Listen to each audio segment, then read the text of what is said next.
Hey everybody, I've got a short video for you this time. Today I'm unboxing this vinyl figurine of Doom Eternal Cacodemon. I pre-ordered this quite a while ago actually. This was at the end of April this year, 2021. I originally saw these on the Bethesda website under the official Doom Eternal merchandise, but they actually became unavailable. It seems that Numbskull have picked them up in producing them, and I got this on Just Geek. Today is September the 2nd, 2021. So it's been quite a while. I've been waiting for some time. They were delayed for different reasons. I was patient and I was in no rush to get it, and I'm actually going to be unboxing it. Not that there's much to unbox really.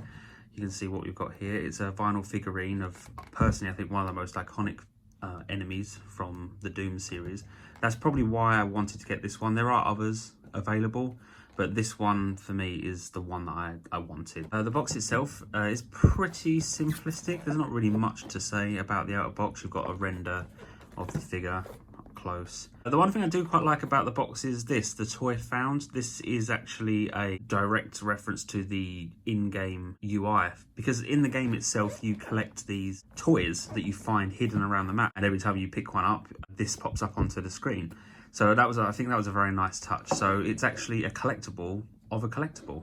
Anyway, not much more I can speak about the box, so let's actually get unboxing. So on first appearance, it's quite light. I didn't expect it to be particularly heavy, obviously it being a plastic and mostly hollow. I'm not sure how it shows up on the camera, but the cavity inside its mouth is actually quite deep. It's deeper than I thought it was going to be. Can see there you've got the little arms tucked in underneath there as well. I suppose it's because it's been designed in the same way as the toys are in the game, are sort of cutified, if you want to use that term for something that's so grotesque. The paint job's not too bad. It doesn't show up particularly well on the camera, but there is a bit of a gradient here as well in the pink. The spikes are actually pretty sharp, to be honest. I quite like the eye as well. It really stands out against it really complements against the red.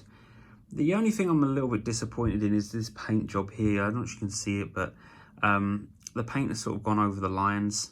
If you compare it to the render that's on the box, a sort of difference here, you can see you've got this.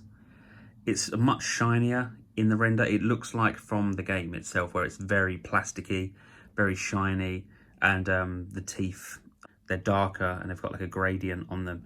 But if you compare it to the real one itself, it sort of lacks the kind of, I don't really know how to put it, but I wish the sort of lines and grooves had been shaded more. It sort of adds a bit more like volume to the appearance.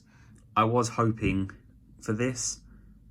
Whilst this isn't, it's not terrible, of course it's not, I really like it, but I feel that the paint could have been done a little bit better. This was £35. When I bought it off of Just Geek, they had an offer where it was £60 for two, but I decided I just want the one. As I said earlier in the video, this is to me one of the most iconic common enemies from the Doom series. So I think this one is the most appealing to me. Anyway, thank you very much for watching. As I said, it was going to be a brief one. Overall, I'd say I am pleased with it. I think the price is a little steep for what you're getting. I'm not exactly super hyped about the paint job, but I've definitely seen worse. I just wish it wasn't so flat, I guess is the word I'm looking for. If it had been painted with a little bit more detail in the grooves, maybe just some dark shading here, it would have really stood out. But that's basically the best way I can describe it. It looks a little flat. Still though, I like it. Anyway, thank you for watching, and I'll catch you next time.